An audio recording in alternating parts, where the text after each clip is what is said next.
po nakakakilala sa akin, ako po si Dang Espejo from Manila. Government employee ako for 30 years. Bakit ako napunta rito? Isa po akong breast cancer survivor. So, second time ko na po dito na nag-share dun sa office ni Sir Tondares. Gusto ko lang ibahagi sa inyo na napakapalad nyo ngayong umagang ito or hapong ito dahil sa amin po bilang isang networker, lagi pong umaga. Dahil sa umaga po, lagi may pag-asa. So, napakapalad nyo, nandyan kayo. Kayo ang napili dito sa Antiqueño, sa mga tiga-Antique na nagpupunta sa maraming tao dyan sa labas. Pero kayo ang naririyan para makapakinig upang doon sa ibabahagi namin ay maaaring dalawang bagay ang pwede namin ibukas sa inyo. Maaaring pwedeng ang dahilan ng pagkakaupo nyo dyan ay pwedeng makatulong sa isang ekstrang pagkakakitaan or maaaring yung mga produkto na nakikita nyo dyan sa harapan ay posibleng makatulong sa ating kalusugan. So ako po isang breast cancer survivor. Katulad nyo rin po ako noon na dating nakaupo dyan sa upuan na hindi po nakikinig. Hindi po nakikinig o hindi pumapasok ang bawat napapakinggan. Dahil nandoon po sa ating isipan ang takot o duda sa mga produkto na binahagi ni Dr. Joy. Dapat isa na siyang doktora pero still nandoon po sa kanya yung sinubok niya pa rin gumamit ng food supplement. Pero dahil ako po dala kami sa doktor, dalawang kapatid ko po namatay sa breast cancer. Asawa po ako ng isang sundalo, isang retired na sundalo, nagtataka ako bakit siya pumasok sa isa ganitong larangan. Yung larangan na pinasok niya, samantalang marangal na trabaho na siya, isang sundalo, sapat na ang kanyang kinikita, pero humanap siya, ang dahilan niya sa akin ay isang ekstrang pagkakakitaan. Yung pagkakakitaan na yun, sabi ko, sapat naman ang sweldo niya that time. Sa totoo po, galing kami sa kabilang company, which is the DXN, pero dito po, lumipat kami rito. So yung DXN, pareho po ng produkto, Ganoderma. Ang good news dito sa Gano Itals, nandito yung tamang timpla ng Ganoderma. Dahil siya mismo ang may-ari nito. So, nung pinasok ng asawa ko, sabi niya, Ma, meron na tayong ekstrang pagkakakitaan. At yung extra pagkakakitaan na yun, kung gaano siya ka-excited, nung ibinahagi niya sa akin, ako na asawa niya, hindi naniwala. Tama? Dahil kadalasan sa ating mga kamag-anak, ibinabahagi natin ang magandang oportunidad o posibleng pwedeng makatulong sa atin, pero sinarado natin ang isip natin. Tama? Hindi muna natin pinapakinggan. Bakit? Nandoon yung duda. So ako naman, maganda yung layunin ng asawa ko. Dahil nakita niya, dalawang kapatid ko namatay sa breast cancer. Year 2000, 2001. Tatlo kaming babae, pare-pareho kaming may bukol sa dibdib. Akala niya, nakatagpo siya ng babaeng may tatlong utong. Napakaswerte niya, sundalo siya, mula Luzon, Visayas, Mindanao, naikot niya ang buong Pilipinas, nakatagpo siya ng babae na may tatlong utong. Bukol po yan. Yung dalawang kapatid ko po, yung bukol po, isa po dito, pero benign. Yung isa naman po, stage 4 kagad. Normally, ang naramdaman lang po nila, parang bukol lang dito. Yung isa naman, lagnat-lagnat lang, nag-umpisa sa ganon. So, nung nakita ng asawa ko, namatayan ako ng dalawang kapatid, akala niya yung sa akin, inborn lang din. Pero hindi ko rin ininda yun. Ako yung una, 1988, na-detect na ako na may bukol ako sa dibdib. Pero hindi ko pinapansin. Kadalasan kasi tayong mga nanay o tayo mismo sa loob ng pamilya na kapag nagbibigay na ng senyales ang katawan natin, hindi natin pinapansin. Tama? Dahil ang inaalala natin yung trabaho. Pero ako po, yung asawa ko, nakita niya nung nag-deteriorate na. Saka lang tayo makakaramdam o pupunta sa doktor o saka natin bibigyan ng pansin ang ating katawan kapag nagbigay na ng senyales na deteriorating na. Pero ako yung tao na may sakit na mayabang pa. Ang ganda ng layunin ng asawa ko, sabi niya, Ma, itong pagkakakitaan na to, pwedeng makatulong sa iyo para sa cancer mo. Sabi ko, kung yayabang ka dyan, baka naman ginugutom ka lang. Ikaw, laklakin mo na lang yung mag-isa yan. Hindi ko po ininom to. Bakit? Mahanap pa po tayo ng pruweba bago natin gamitin. So ako po, katulad nyo, naupo po ako dyan, meron pong nagturo sa akin na ang produkto na po na nakikita nyo sa harapan, which is ito lang po ay isang klase ng food supplement o karagdagang pagkain na may kakayahang magsaayos ng sanhi ng sakit. Hindi po ito ganoon. So yung asawa ko sabi niya, "Ma, pwedeng inumin mo yan." So ang ginawa ko po, kung maganda yung produkto na yan, hanapan mo ako ng same case ko. Yun po yung dating na umupo ako dyan sa harapan at nung napakinggan ko po, wala naman pong masama kung tayo ay susubok. Tama po ba? So ako po ang ginawa ko po niyan. Nung nakinig ako, pinakinggan ko lang, dahil gusto kong mabuhay, tandaan po natin na ang katawan natin ay may kakayahang magpagaling. Kapag tayo may sakit, kapag gusto natin gumaling, gusto natin turuan natin ang ating sarili, unang-una po ay magtiwala tayo sa Kanya sa taas. Dahil sa Kanya po, walang imposible. So ako po, gusto kong mabuhay dahil asawa ako ng sundalo. Alam niyo naman po, kapag asawa ka ng sundalo, maraming asawa yan. Tama? Kapag lumabas ng bahay, hindi po ako ang asawa niya. Iba po ang kayakap niya, yung baril. Tama? Kasi po, mas mahalaga po ang buhay ng sundalo kapag yung baril niya nawala, katumbas po ng servisyo niya. Eh ako po, katumbas lang ng kabahagi ng buhay niya. Diba? Pero alam niyo po, yung asawa ko, yung servisyo niya, alam niyo po, deteriorating ako noon, apektado siya. Kapag ang isa may sakit sa pamilya, ano man po ang ganda ng pera natin, pero kapag may sakit, di po ba? Parang baliwala din lahat.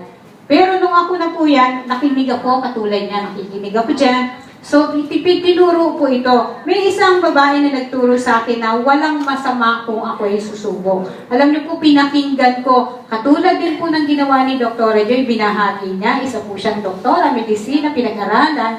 Pero nakita po natin na mismo na po siya doktora. Meron din siyang nararamdaman, tama?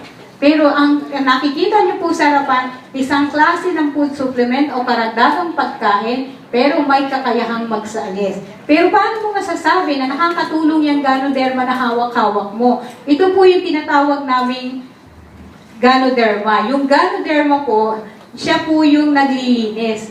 O yung tinatawag natin, siya yung tigalinis, tigawalis, o scavenger, o MMDA sa katawan po natin. Ito naman po isa, siya naman po yung nagsasaayos o tinatawag nating karpintero. Siya yung nagre-repair. Kung ano yung nilinis nito, siya naman aayusin yan. So ito po yun. Paano mo naman masasabi na nakakapaglinis siya? Ito po yun. Dalawang paraan kung paano nililinis. So nakita nyo po, narinig nyo, pinakinggan nyo si doktora na nakaramdam siya, yun na po yung cleaning effect niya, yung scanning effect. Yung paglinis niya po yan, dalawang bagay.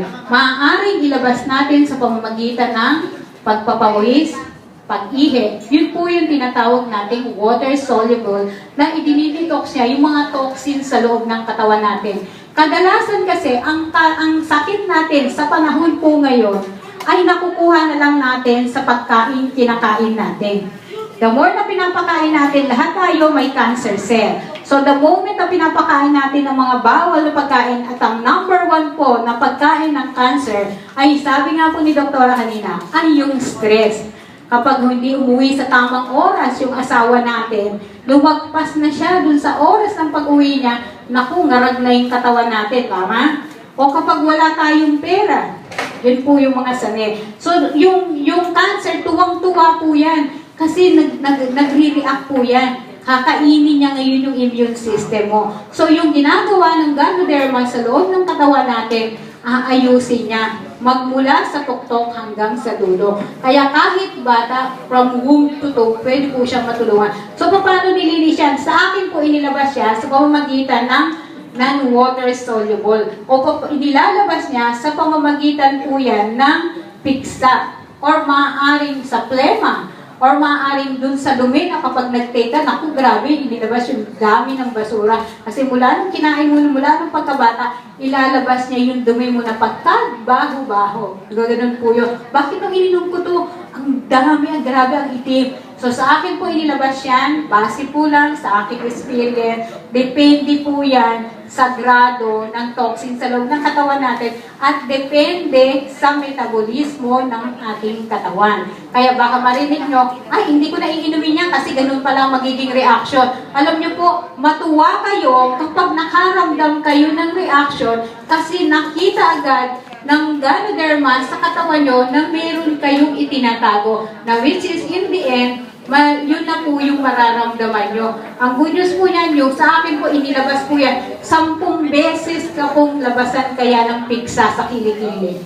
Yung isa lang, napakasakit na, tama? Pero alam nyo po, tinis ko yun. Inilabas po yan sa pamamagitan ng yung dating nagdudugo na siya, iniiyakan ko na akala ng asawa ko, nag-iiyak lang ako para pansinin niya. Hindi po kahit umiyak ka ng bato sa harapan ng asawa mong lalaki, hindi po sila partikular sa emosyon. Hindi po yung partikular na humikbi ka dyan. Kahit humikbi ka na ng pera, ilabas mo, hindi ka niya papansinin. Ganun po katigas ang puso ng mga lalaki, di ba? Ganyan po kasama niya asawa, hindi biro lang po. Mahal ko po yan. Kasi sa dinami-dami po ng babae, wala po siyang mahahanap na katulad ko. Di ba? Kaya papalakas ko lang po ng loob yun. Kung yung meron po akong sundalo sa labas, ito naman po ang sundalo ko sa loob ng katawan. So kidding aside po, alam niyo po, yung inilabas po sa akin yan, yung mga, ano yung tawag na to, yung mga pigsa. Yung kung nakita nyo, kalinsurang pigsa, pag pumutok siya. So yun po yun sanhi. Pangalawa po yan, nag-umpisa lang po kasi yan sa sakit ng likod. So ang katawan natin, kapag nagbigay na ng senyales, para rin po yung sasakyan. Na kapag ang sasakyan medyo nagbi-blink-blink na, nagpaparamdam na siya na kailangan ng check-upin, di ba? Pero ang ginagawa natin, tayo mismo katawan, hindi natin pinapansin. Di ba? So, dapat po, pag once na nagparamdam na siya, bigyan natin ng attention. Ang lagi po kasi nasa isip natin ay tumulong tayo sa pamilya, tumulong sa anak. Pero paano po tayo makakatulong kung tayo naman po may sakit? Tama po? Mahalin po muna natin ang ating sarili bago tayo tumulong sa iba. Ganon. So ako po, alam niyo po, dahil gusto kong mabuhay, gusto ko na ako pa rin ang ina ng mga anak ko dahil kapag nag-asawa yung asawa ko, ng iba, maaaring kurut-kurutin lang yung anak ko. So yun po ang pumasok sa utak ko na ako mismo na may sakit, gusto kong gumaling.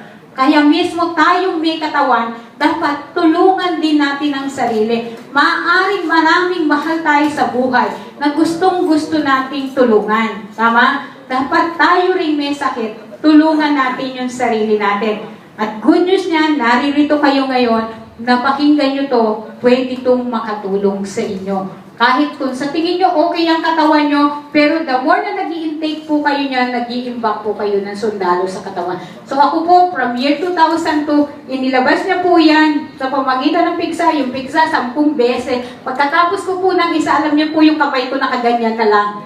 Pero habang kumikirot po siya, alam niyo po, minumura ko yung asawa ko. Dahil ang sakit po eh. Sa kanya ko po ibinabounce yung galit. Kasi sabi ko, pinapainom yata ako dito, talagang nilalason ako ng asawa ko. Pero alam niyo po, nung nakaraos po ako doon, yung 10 pigsa na yun.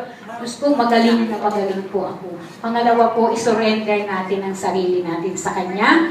Dahil sa Biblia nga po, sabi nga, sa simpleng tubig, pwede tayo gumaling. Tama? Naniniwala. At alisin po natin yung galit. Kasi yung number 1 galit po, pag nandito po sa loob ng katawan natin yan, yan din po yung nag-iimbak na nag-uumpisa tayong nagkasakit. Dapat po wala tayong galit, magpatawad tayo, humingi tayo ng tawad, then yung paggaling po to follow. Di po ba? Kasi masarap po na walang may galit. Pero normal lang naman po tayo na nagagalit tayo, tama? Pero wag po natin i-imbak dito yan. Wag din po tayo masyadong nag-iisip kung nasaan ang mga asawa natin, tama? Hayaan natin siya kasi pag namatayan atin din. Di ba? Basta atin yung ATM, okay na po yan. Pag lumabas po yan, okay lang po yan, parang crudo lang yan na nabawasan. Magpakarga ka na lang ulit, di ba? Pero okay lang po. Kasi ganun po ako, asawa po niya ako for 25 years na po. Alam niyo po, hindi ko po iniisip na, naku, yung asawa ko, wala pa, baka may babae na yan. Hindi po, kasi the moment na sinasabi mo na may babae yan, magbababae talaga yan. Dapat pag dumating siya, uy, ang swerte ko, maligo ka na. Para mabango ka. Di ba?